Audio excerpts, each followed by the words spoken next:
Hello, once again, Dale Deutsch here with Democracy Warriors, video number two. I've written down a few bullet points here to make it easier for me to remember what I'm talking about. First thing, next month on the 14th. Now, I understand it's the Army's 250th birthday. That's fine. A parade for them, for the Army, is fine. But Donnie Dipshit is going to make it all about him. Draft dodging cowards who skated out of serving their country should not ever be honored by the United States military. And that's exactly what he did. He called these survivors of the of World War One suckers and losers. He called the ones who died in World War One, especially those that died at Belleau Wood, which is something near and dear to my heart. He called them suckers and losers. What was in it for them? The man has no clue what America is all about and what service to others and service to your nation are all about. The man has never, ever been able to figure that out. And we should not, and I repeat this as many times as I can, ever, ever let him forget it. He is not a patriot. He has never been a patriot. He is in things, he's in this for Donald Trump, period. Full stop. Nobody matters more than Donald Trump to Donald Trump. That's all I have to say about that, except for this one last thing. Next month, when they have this parade, I am truly hoping that the people in Martinsburg, that think like I do, like love our country, stood up and were willing to put our lives on the line for our country. I hope we have counter protests, and I hope they're all over the country. I know there's planned, but I don't know if there's one planned for Martinsburg, West Virginia. If there is, I definitely will be there. If there's not, I will also be there because I can never honor a draft dodger. There are many who called Bill Clinton a draft dodger. He was not a draft dodger.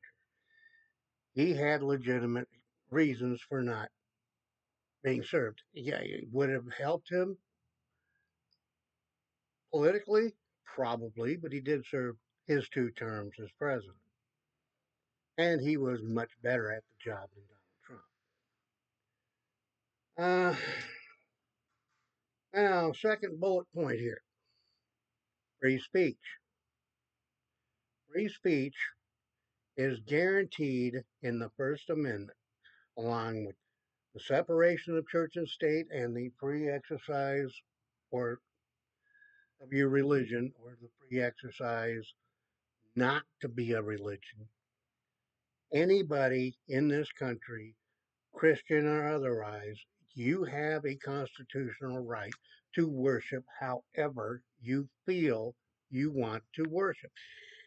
You have a right to do that. I particularly am not a religious man. I am an atheist. I don't really follow any religion, although I was once a deacon in a very, very right leaning Baptist church, which I left said church after Bill Clinton was elected, and one of the other deacons told a um, vacation Bible school class that he was teaching that Satan was truly in charge of the country because Bill Clinton won.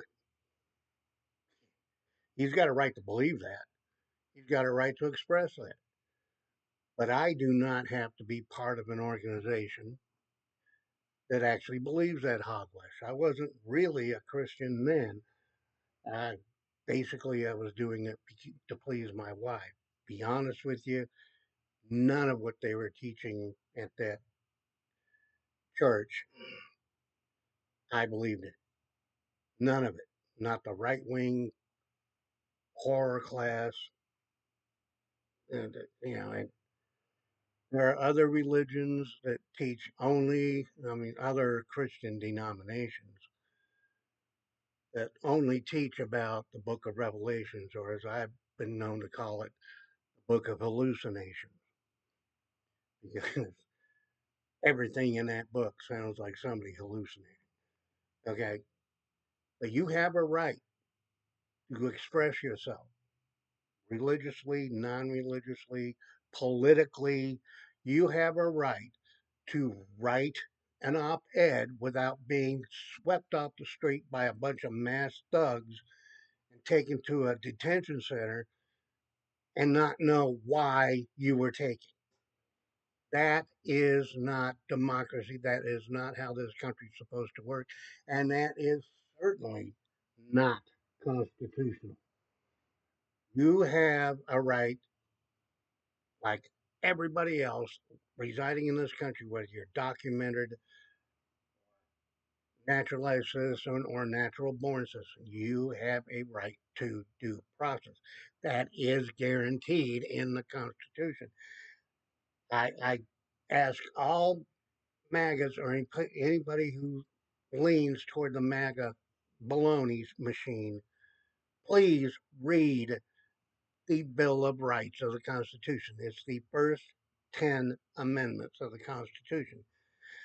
You will understand from that why you have, and we have, and everybody here has a right to express themselves. It's right there in the First Amendment. You have a right to protest. You have a right to, as the First Amendment says, to peaceably assemble for redress of grievances and to petition the government for what you just have a right to be out there doing anything. That's why I go to these protests. I I want them to come along and tell me I can't do that. I want them to do that because it will be videoed and they will see a disabled American veteran, me, being harassed by people who don't believe in free speech. The people like Elon or Elon Musk, he believes free speech is only the speech he agrees with. Donald Trump believes it's free speech. Excuse me, free speech is only speech that MAGAs live for. The reality is, it doesn't matter who you are in this country. You have a right to express yourself. Okay. Women's reproductive rights. They are civil rights and they are health care. Has been understood by the majority of Americans since 1972. This is not, should not be controversial. Women should have a right to do as they choose with their own body and their own reproductive rights. They have. I don't have a womb. I don't have a uterus. I don't have ovaries. I do have the honest belief that if my daughters needed reproductive care, I would be there holding their hand if they needed me to be there, and I would support them in any way, shape, or form. It doesn't, it's not a far stretch. I mean, the women are supposed to be citizens of the United States. That's why it was so wrong for all those decades, over a century of this country, when women weren't allowed to vote. They're part of the country. They're citizens of the United States. All citizens should be allowed to vote. And getting on to that, Voting is not just a right in this country, it is a responsibility, it is an obligation, one I take very, very, very strongly.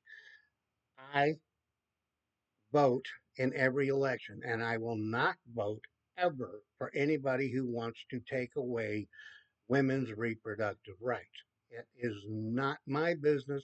It is not the government's business. It is not your state or local representative's business. It is between the woman and her doctor and her family. In that order. In that order. Because it's her choice, her body, her life. Women are losing their lives because we have so many right wing Christians who don't think women should control themselves. We have a movement in this country right now that wants to take the vote away from women. Women have had the vote for over 100 years now. Why do you want to take it away? You just want to control how women think or what they can do or their rights. They have the same rights I do. They have the same rights everybody has because they are citizens of the United States. And like I said, if you are a citizen, you have not just the right, but the responsibility and an obligation to exercise those rights. Because if you don't, you lose them. They're doing everything they can right now to take away everything that we have fought for in this country since the 1950s. The Civil Rights Act, the Voting Rights Act, they're under assault. Women's suffrage. Women died. Women were beaten. Women were jailed for trying to get the right to vote. And anybody who's out there who understands any part of history should know you honor the women who put their lives on the line for your rights. You owe them your you owe them. They you owe them by voting. You owe them the right. You go out and exercise your rights under the Constitution that so many people have fought for you. You have to go out and exercise those rights because that's the best way to honor their memory. That goes for also voting rights, whether anybody, the poor were not originally in the original Constitution, only rich white landowners were allowed to vote. Sorry, that's wrong.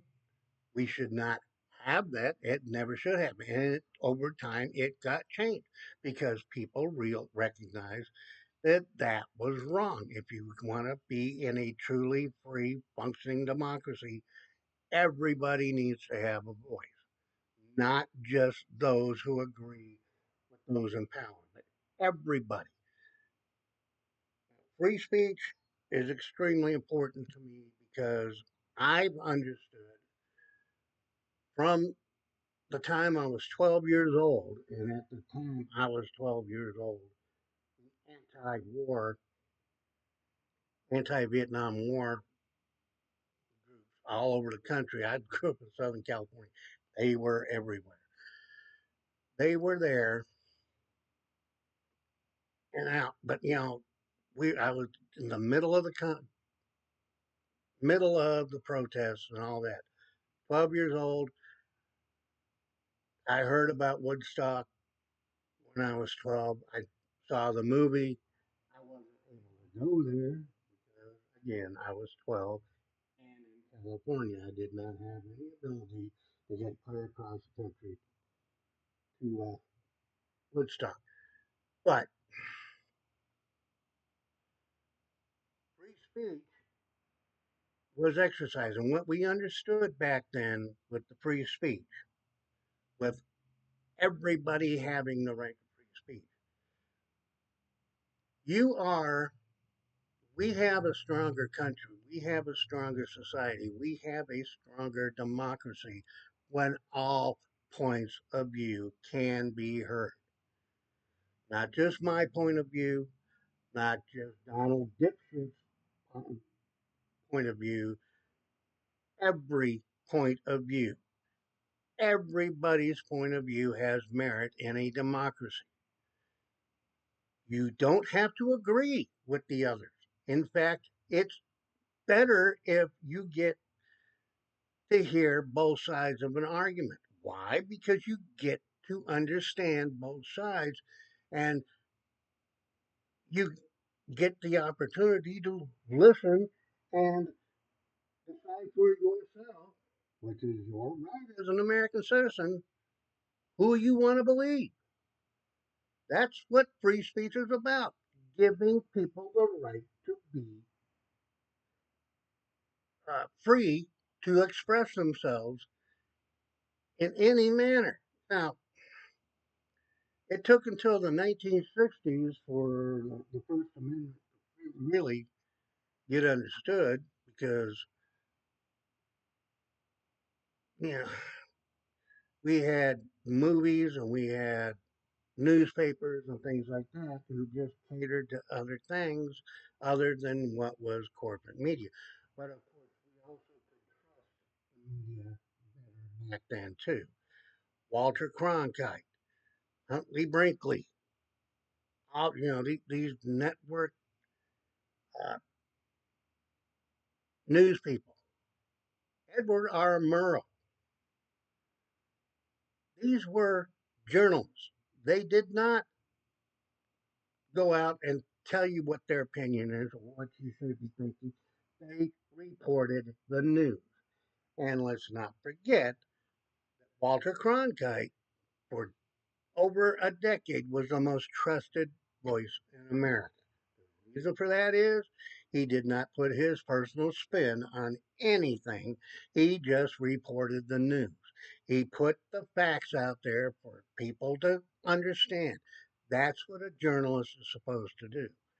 I don't consider myself a journalist, but I do believe that journalism has taken it on the chin since 1980 because that's when the assault on truth actually began. It began under Ronald Reagan and has gotten steadily worse on the right since.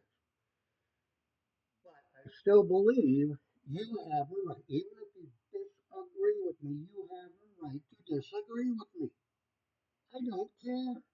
You have that right. And if you want to have a debate with me on principled issues, go ahead.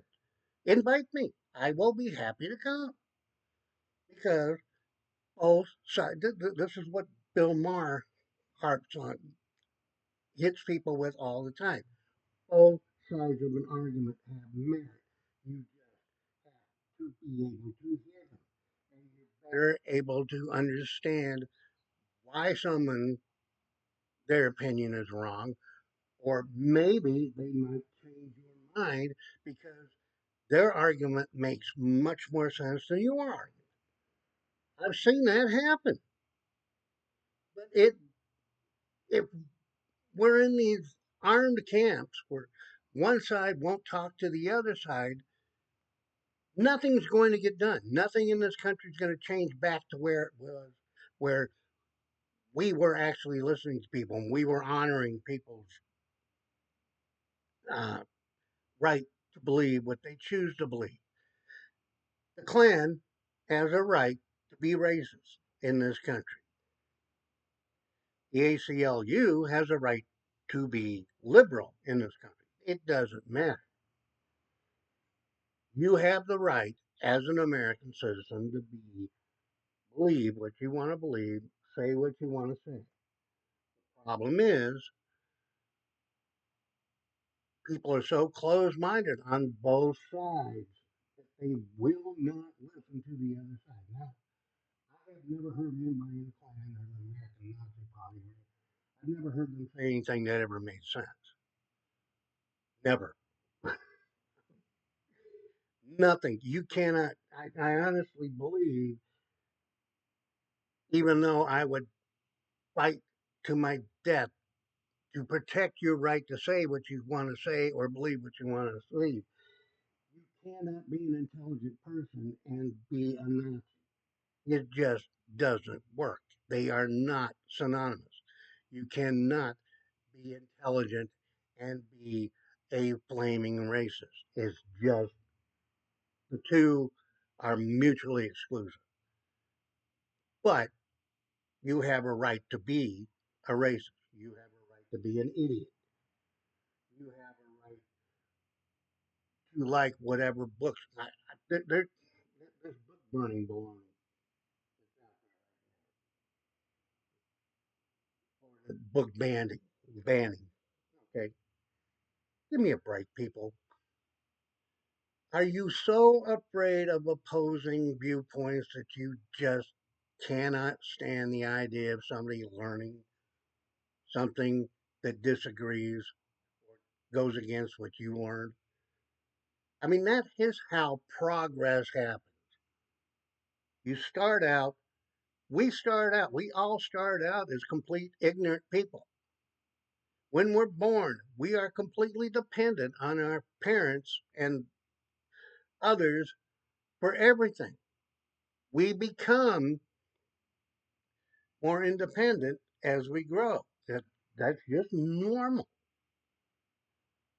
But there has never been a child born in any part of the world that is born a racist. This is learned behavior. There's no pedophile on the planet who's ever been a pedophile that didn't learn how to be a pedophile from somebody else. This is, again, learned behavior. This is, I'm not advocating for pedophiles. To be honest with you, pedophiles should be hung up by their ankles and beat to death with an iron rod, as far as I'm concerned. It's, but my point here is it's learned behavior. So you've got to go back and find out, got to dig deeper and find out where they abused as a child. Because 9 times out of 10, that's where they got to be the pedophile. I mean, it's a crime and it should be, but it's also an illness. And people need to be understanding of that, even though it's not. You can choose to say no, I'm not. It's like serial killers. 9 times out of 10, they learn that from somebody else. But I'm not a psychologist or a psychiatrist, so I'm going to let that in right now. Now let's talk about Donald Trump's $400 million free 747 from Qatar. You have to be a complete and utter dumbass to believe that there is no strings attached with that $400 million 13-year-old aircraft. Sorry, you have to be truly stupid to think that this is okay. There is no such thing as a free gift from a country you're trying to do business with. Donald Trump and his corrupt family, and yeah, they are corrupt.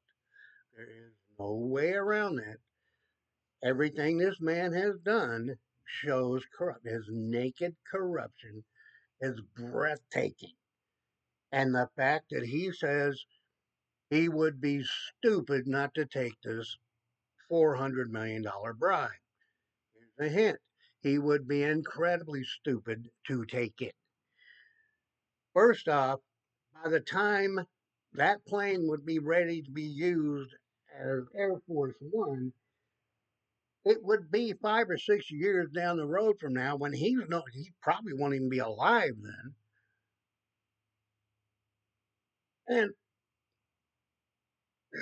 it'll be obsolete by then. I mean, get a clue, people. This is not okay for our president to be taking $400 million aircraft from a foreign king or emir or whatever you want to call it. He's a dictator. It's there is nothing legitimate. There is nothing legal about it. There is nothing intelligent about it. It is corruption, pure and simple.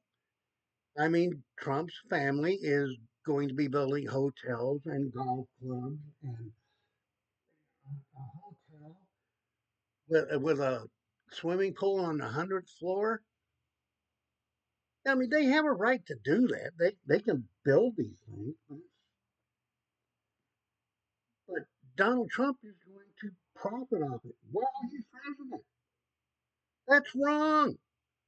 That's why we have the emoluments clause of the Constitution to prevent us, from our leaders, from taking gifts and bribes from foreign dictators. That's why it's there. These people are too damn stupid to see it. I don't understand. Of course, Donald Trump is hoping that nobody will care because he's doing it out in the open. I got news for you, Donnie dipshit. We all give a damn. Everybody who loves this country gives a damn because we do not want our government or our president. uh, well, he's not my president. He's the president of the United States, but again, he will never have my support.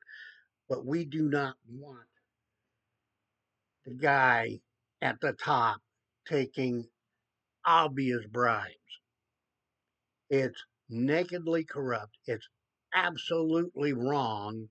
And do not, do not ever believe that there are no strings attached. They will want things for this airplane. You don't give away things like that to a to a governmental leader without expecting something in return. If you do believe that, I've got some oceanfront property in Tucson I need to sell. So get a clue, people. The country we do not want, or we do not need, we do not have any belief that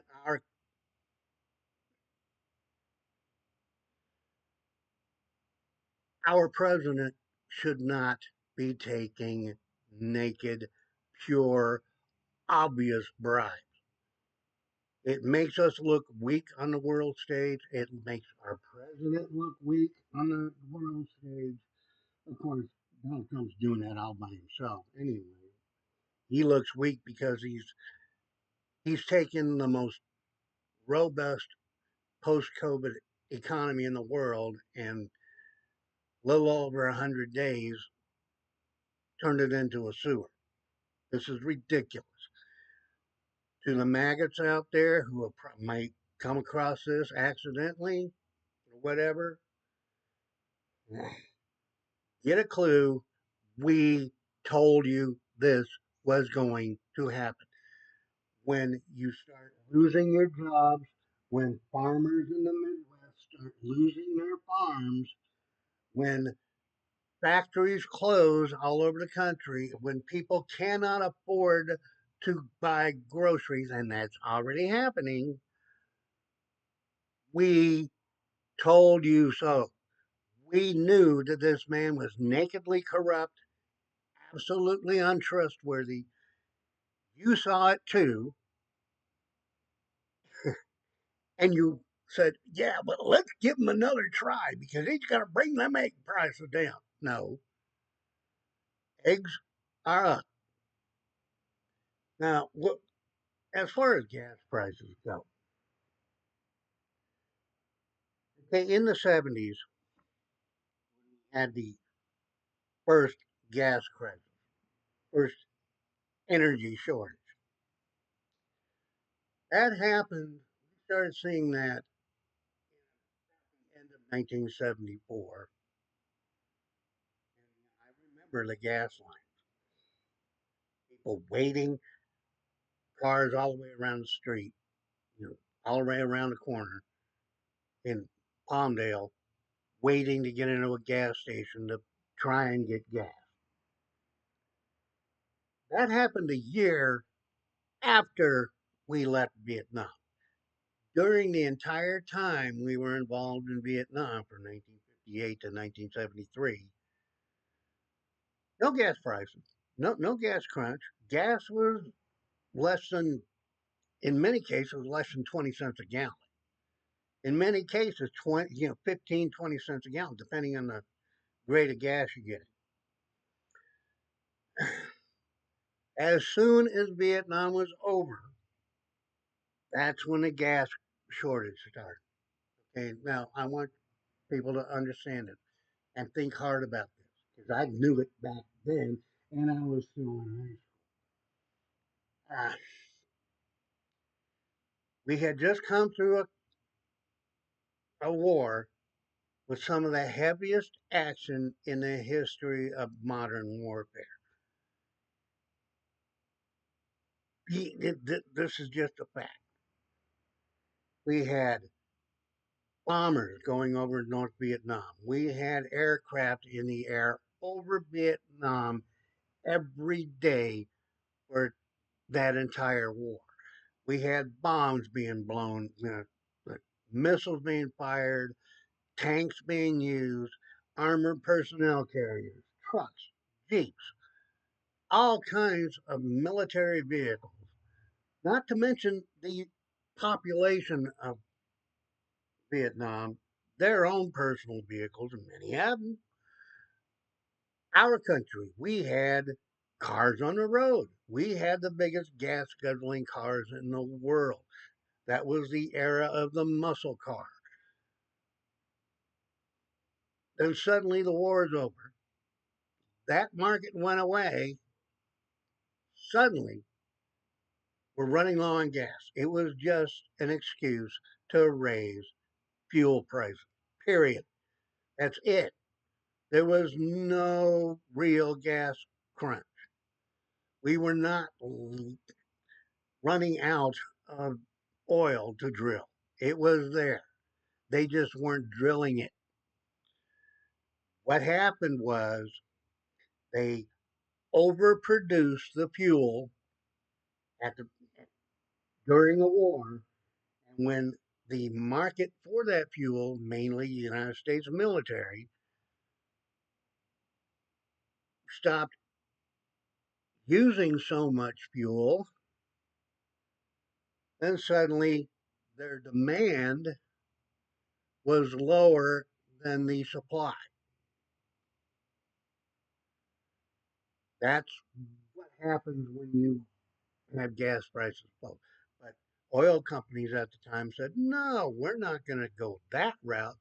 We're going to make up this baloney crisis and tell people that we're running out of oil and that we have to raise prices. And then they started the unleaded gasoline. Now that was federally mandated, taking lead out of the gas.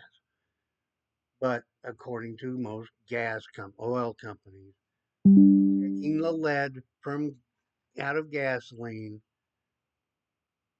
required an extra process. Now, lead was a fuel additive. It was not there. It does not occur naturally in gasoline. It's an additive. Taking it out, you're taking a refining step out of the process.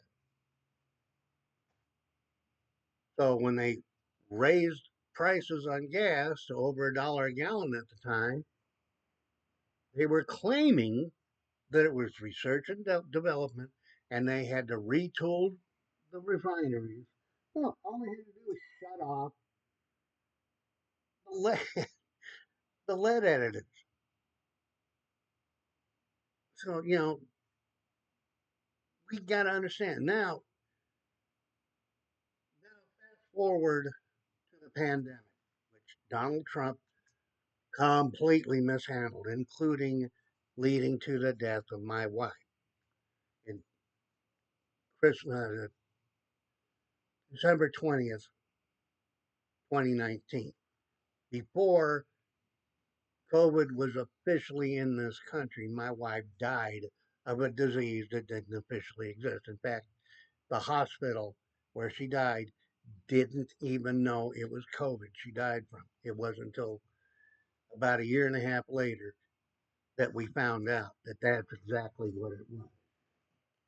But I digress. During that time when the whole country was shut down, the supply once again was way higher than the demand. So gas prices were much lower. Why? Because there was no justification. The oil companies could not figure out how to justify raising oil prices when the worldwide demand, was so low. So what did they do? They had no choice but to lower the fuel prices. They lowered the price of crude oil, which in turn lowered the price of gasoline. But that glut or that overproduction of oil prior to the pandemic, with the low demand, the we still had a pretty large surplus of oil all over the world. So when demand started to rise, prices didn't actually need to rise. Oil companies artificially set the prices higher because they saw there a chance to make up the losses that they were taking early. And people blamed Joe Biden. Joe Biden had nothing to do with the price of gas. Donald Trump has nothing to do with the price of gas. Nothing. The presidents and Congress do not set the prices for the world's oil supply. The world's oil producers, the oil companies, and the state producers, like in the Middle East and in Russia, they set the oil prices. So blaming Joe Biden for higher oil prices just after we came out of uh, a worldwide pandemic where millions died, it, it, it made no sense. If you would have had even just a thimbleful of common sense, it should have been obvious that oil prices were being driven up by oil companies, not by demand. And one other thing, oil prices were artificially high, and oil company profits were through the record profits. They're still making record profits because of the gas prices that they're charging. They set the prices, not the government. When Obama cracked down on the oil companies, gas prices went down. And that continued through into the first Trump term. Okay. But oil companies found a way to artificially raise gas prices, and they found massive, massive profits. And if you believe Joe Biden was responsible for that, once again, I just reduced the price on that beachfront property in Tucson. So, you can get it out of steel. Get a clue, people.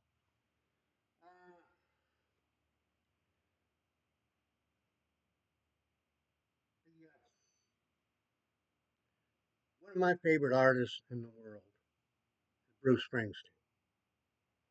I am a giant Bruce Springsteen fan, even before I knew what his politics were. I love his music. I have never heard him do a bad song.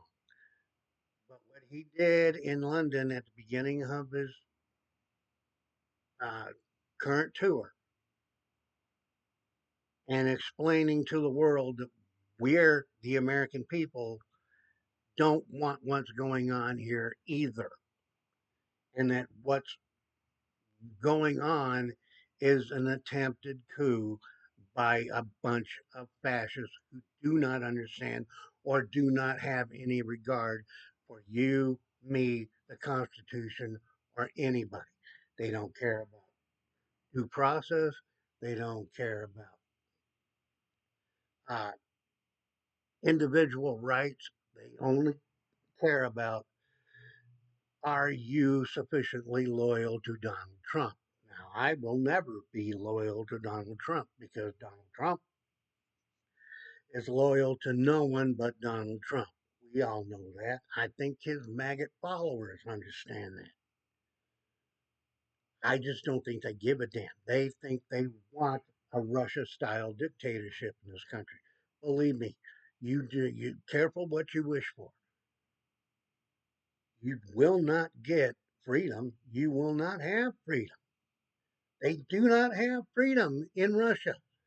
Those of you who think that you want to be in a Russian style dictatorship, they do not have freedom in Russia. You can be sent to prison without a trial for years in Russia for criticizing their invasion of Ukraine.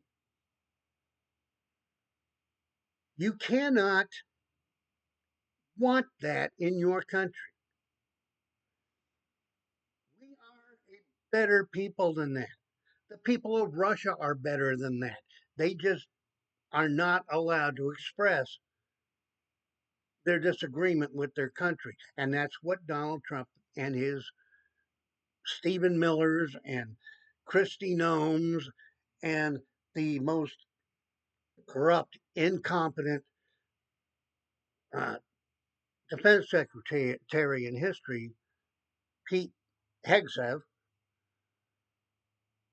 none of the people he has put in place in government knows anything about the inner workings of the agencies they're supposed to be running. They have no clue. He just said, "Hey, that person likes me and they talk nice about me on Fox News. I'm going to put them in the government." Or they take the least effective governor in the country, aka Christy Nome, and put her in charge of Department of Homeland Security. And all she does is go around the country trying to look cute in her costumes.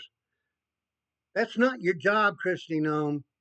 Your job is to oversee the protection of the United States from foreign and domestic terrorists.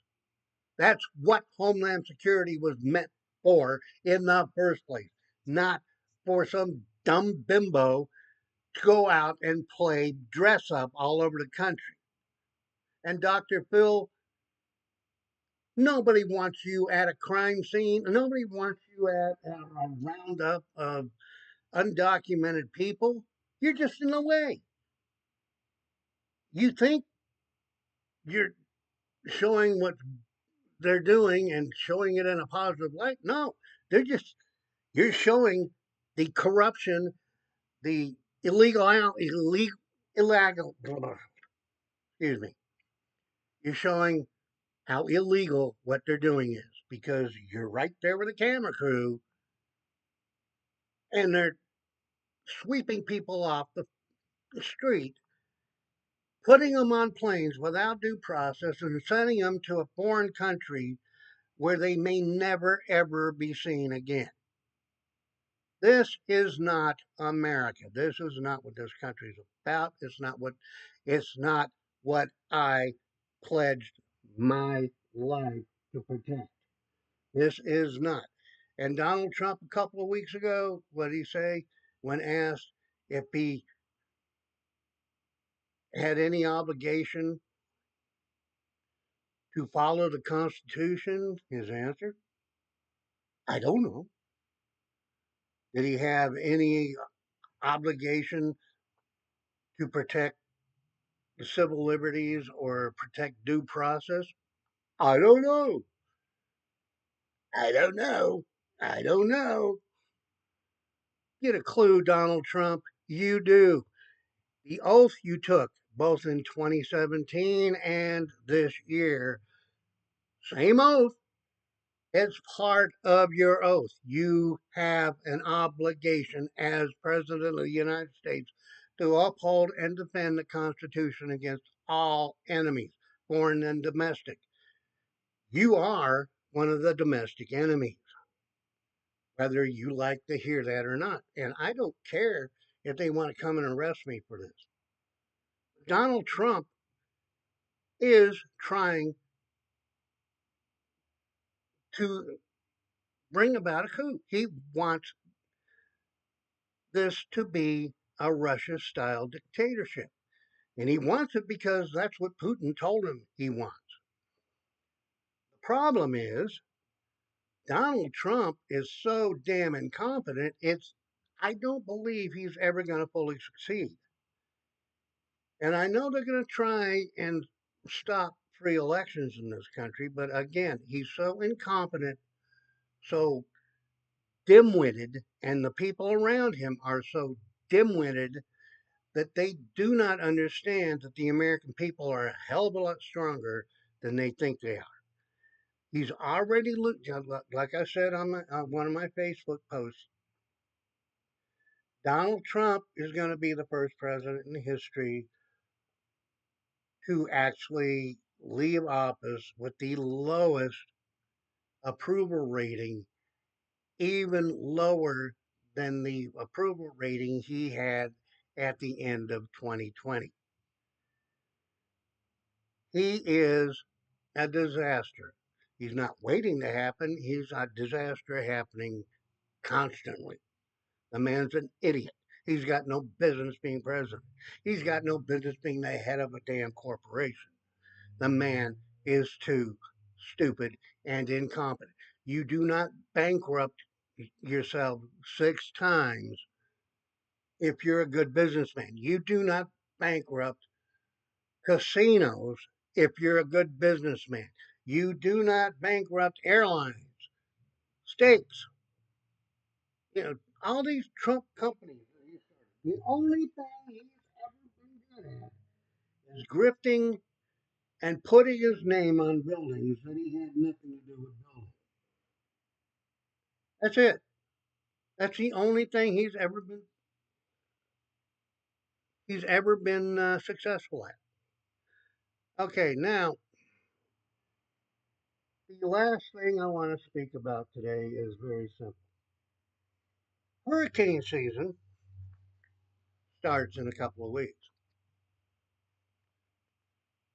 We are not going to have FEMA to help us out of hurricane season like we have in the past. I mean, the lack of FEMA help is already being felt in red states. Arkansas, Sarah Huckleberry Sanders has been asking for federal help after multiple tornadoes tore through her state, killing people, destroying property, leaving people homeless, unable to even find a place to live, and Donald Trump is refusing to send federal help to a woman who was once part of his his presidency. She was part of his cabinet. She was his press secretary. She ran and won governor of Arkansas largely on two things.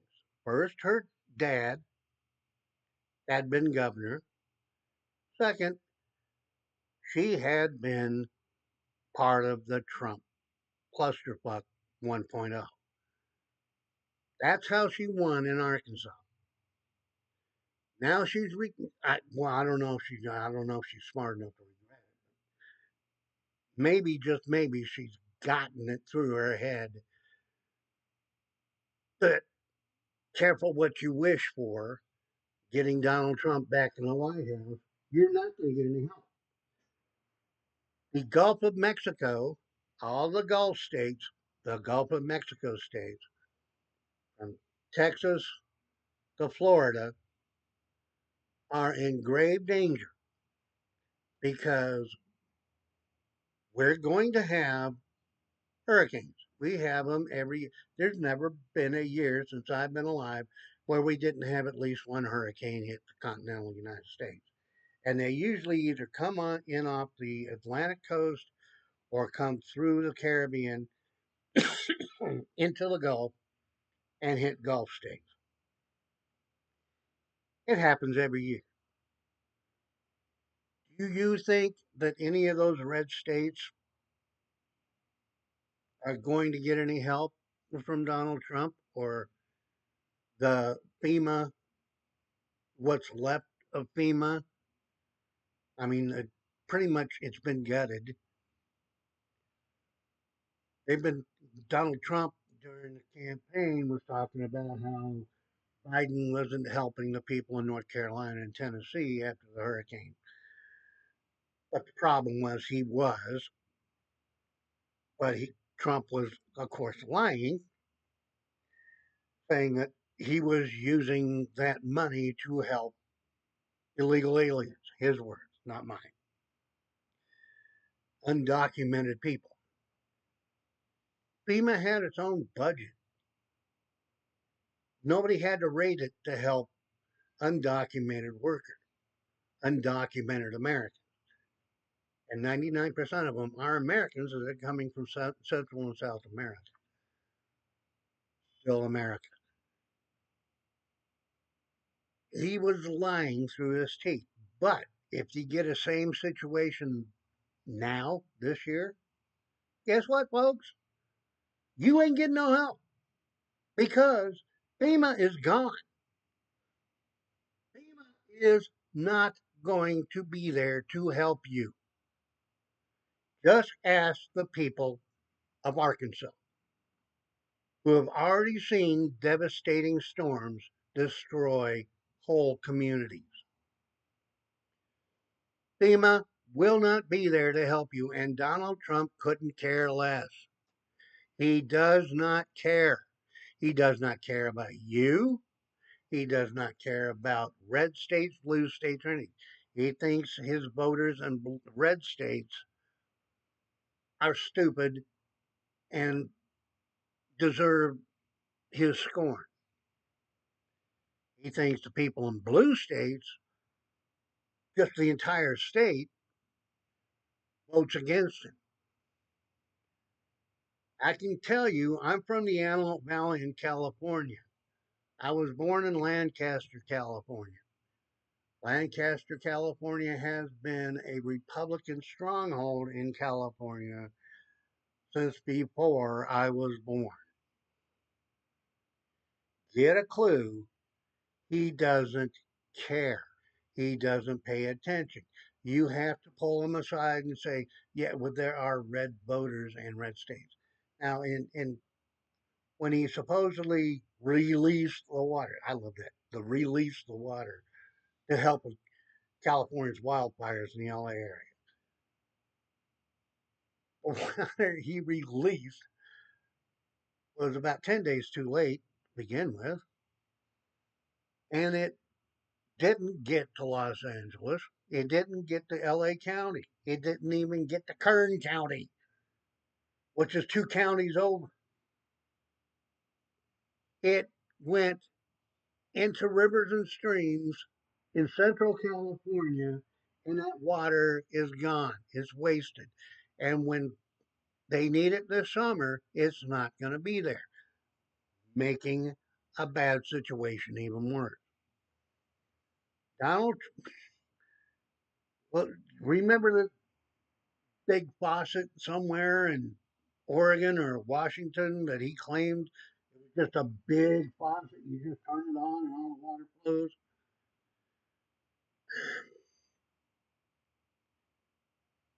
If that doesn't tell you this man is in total cognitive decline, I don't know what to tell you, folks, because the man is totally and absolutely delusional.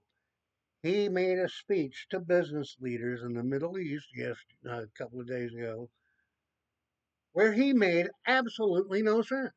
But why should we notice that? He never makes sense.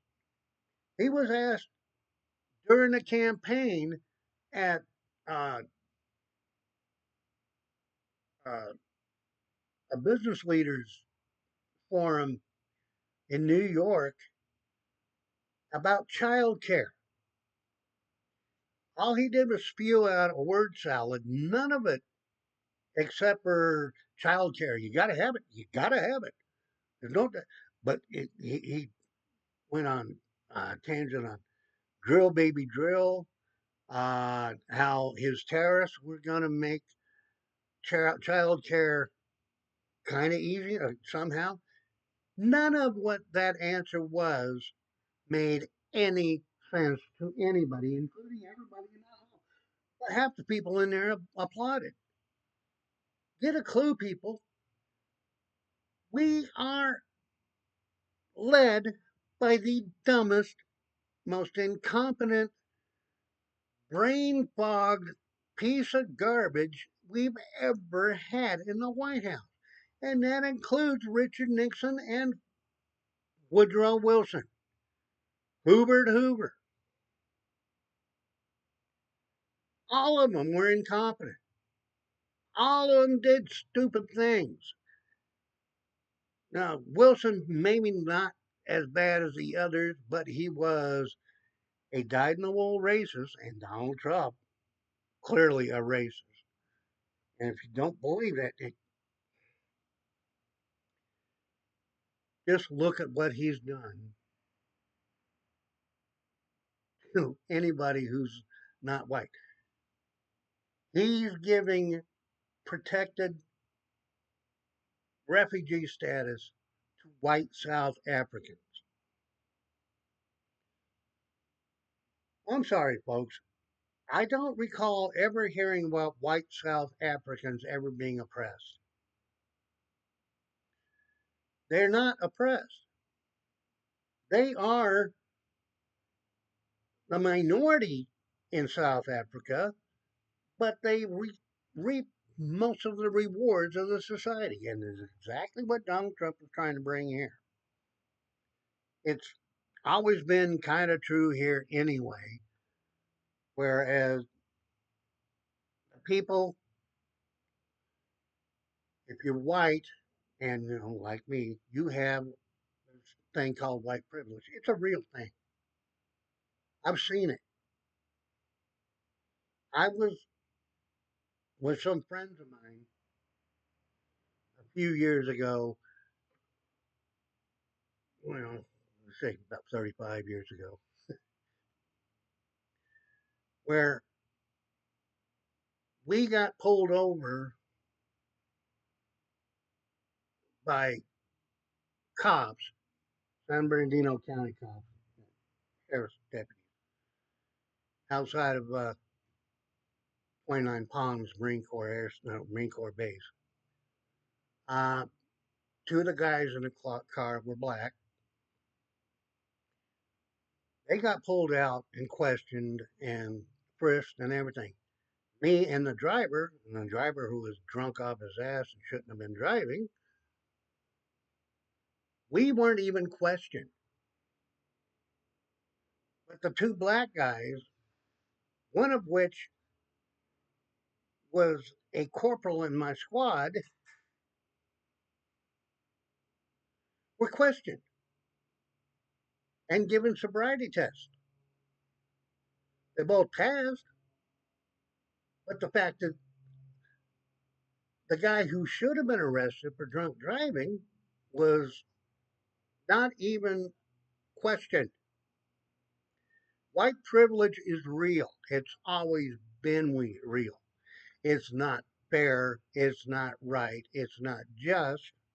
It's just a real problem. Because, excuse me,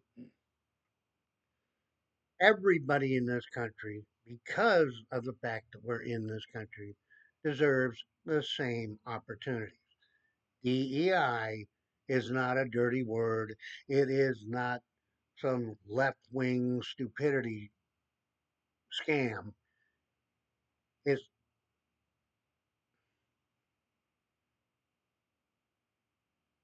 diversity, inclusion, and equality. DEI.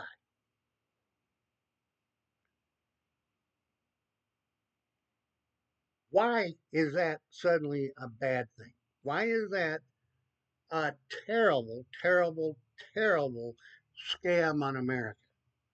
It's because the people who hate it are now in trouble, in charge. Diversity.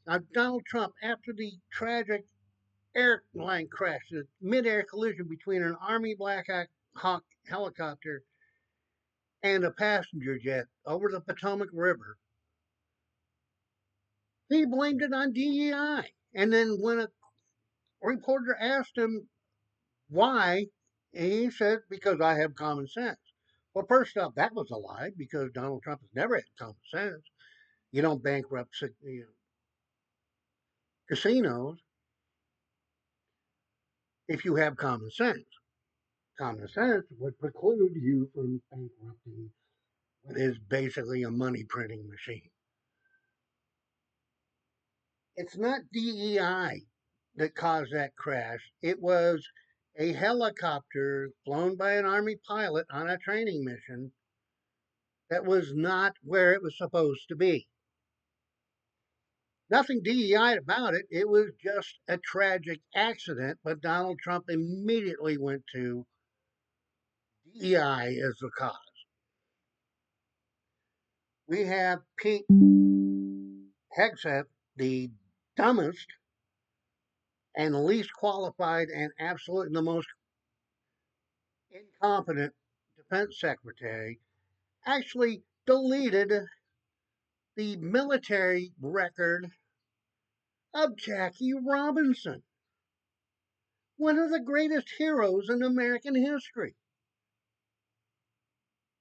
How do you think that that was going to go over with fanfare and applause? The man's an American hero. Get a clue. The Tuskegee Airmen who put their lives on the line for the American people who often hated them, but they still flew combat missions. They were great at their job. They did their job. This is what DEI is. You give people who haven't had a chance to prove themselves, and they usually over a team. They did. Barack Obama did. People, when you give everybody a chance to succeed, most people are going to succeed, no matter what their economic background, no matter what their ethnic groups are, no matter what the color of their skin or the shape of their eyes. If you give them the opportunity and legitimately support their abilities, they will succeed. Everybody. But the anti DEI movement in our government right now, they do not believe that that is true. They believe only white people are deserving of a chance. And anybody who doesn't believe that, you can't see it in plain sight, please look around. I mean, I know it's hard to see the world when all you can see is the inside of your lower intestine. And democracy warriors, you need to explain to maggots what I meant by that. If you just see the inside of your lower intestine, see the inside of your sphincter, you're not going to see reality. When people in this country are given, no matter who they are, given a chance, they will succeed. That's the way it is. Some will fail. That's normal. That's natural. That's the way it's supposed to be. But you're not supposed to make it 10 times easier for the white guy than the black woman who has a better idea. I mean, that's just simple, straightforward, common sense. So, I want to end this video in a couple of minutes with one more thought. Okay. Everybody in this country is descended from immigrants. And like I said in the last video, that includes the indigenous people who came here 35 to 40,000 years ago, and maybe even sooner. They all came here from someplace else. We all did. My family immigrated to Canada from Great Britain and then immigrated to the United States in the 1880s and settled in western Iowa. We all came from someplace else. This is a nation of immigrants. And democracy warriors, I want you to understand this. Our diversity is what has made us the greatest country. Taking away that diversity is not going to be good for our country. It's going to destroy us economically, politically, ethically. We must insist that all people in this country be given the opportunity to survive. Taking away food assistance, Medicaid, Medicare, and Social Security do not do anything to help any American except for the extremely wealthy. Like I saw a video this morning on Instagram. If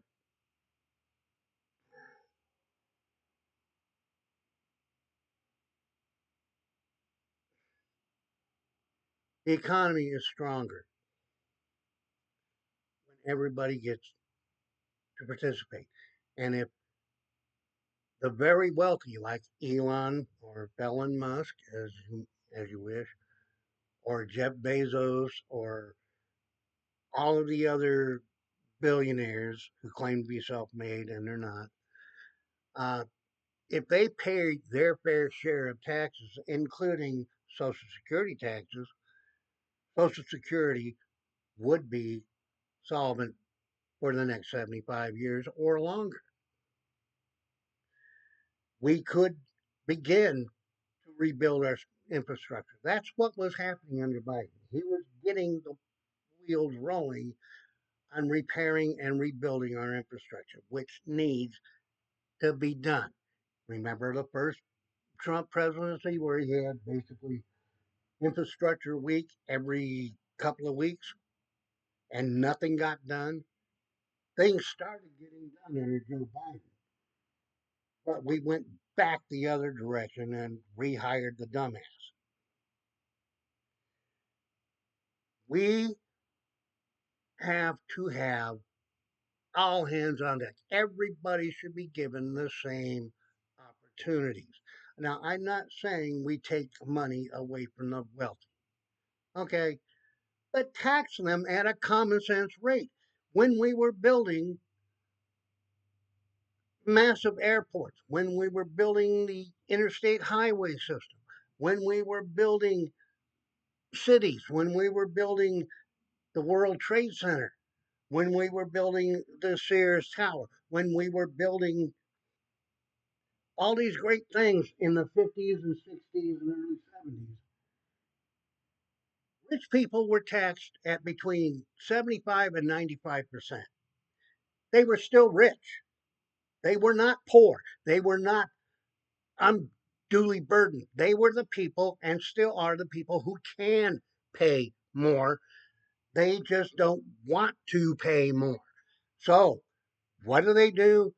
They pay their congressmen to shift the tax burden, shift the burden of paying for everything on the guys like me, a disabled American veteran on Social Security.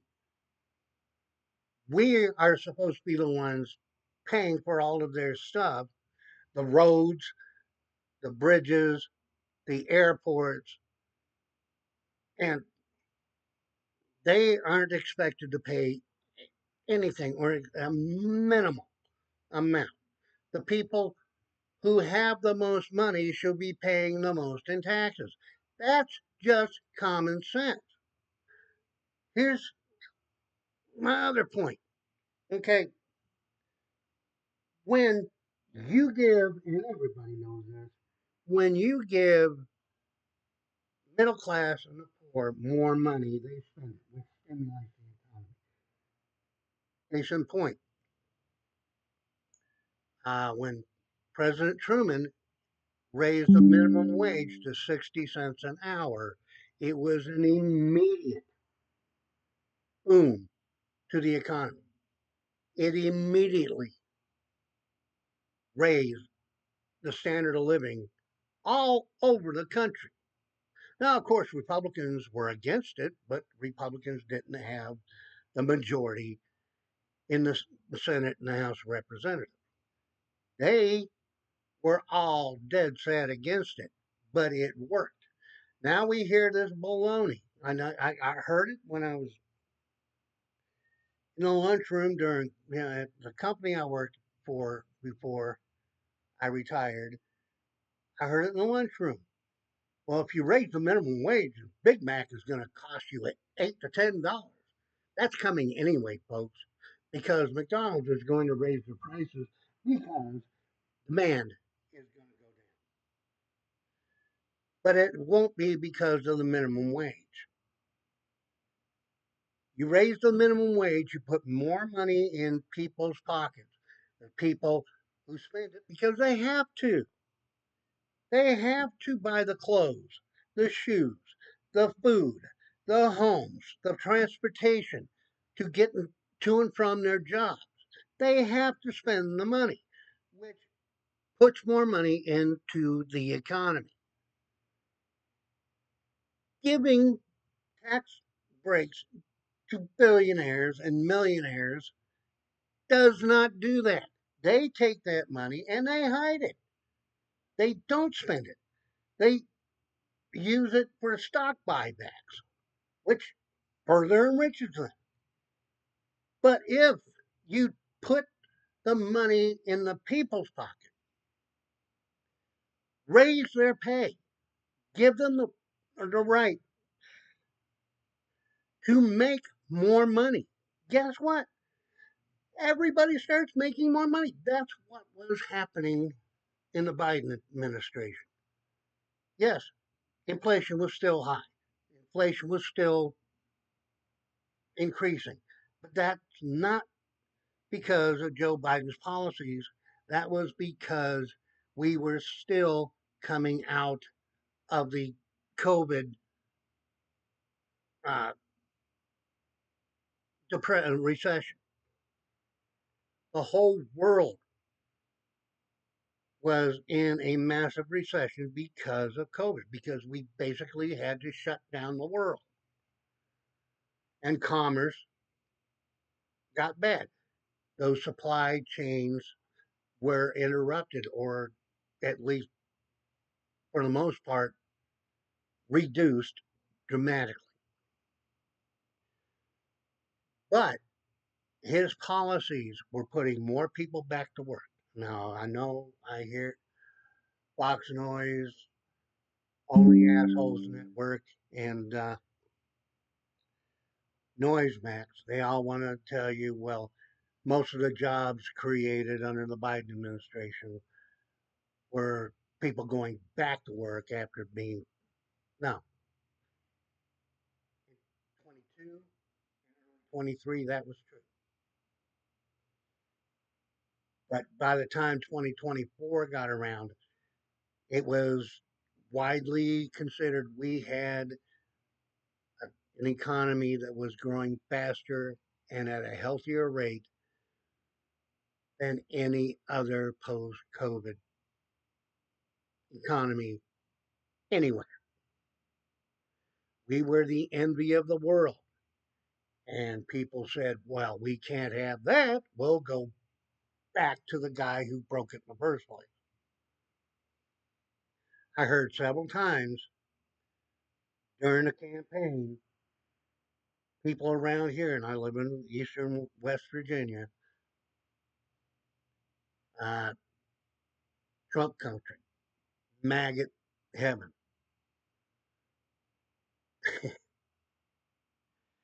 They were all saying, oh, it was so much better under Trump. Really? My wife died when Trump was president because he so mismanaged and mishandled the COVID crisis. He wanted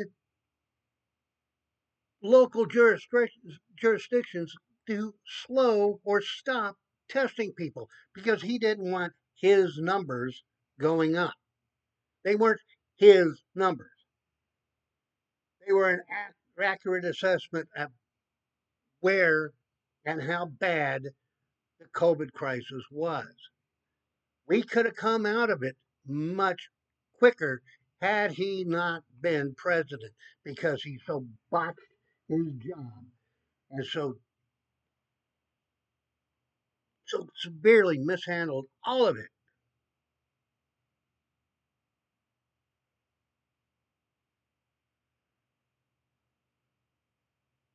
Oh shit.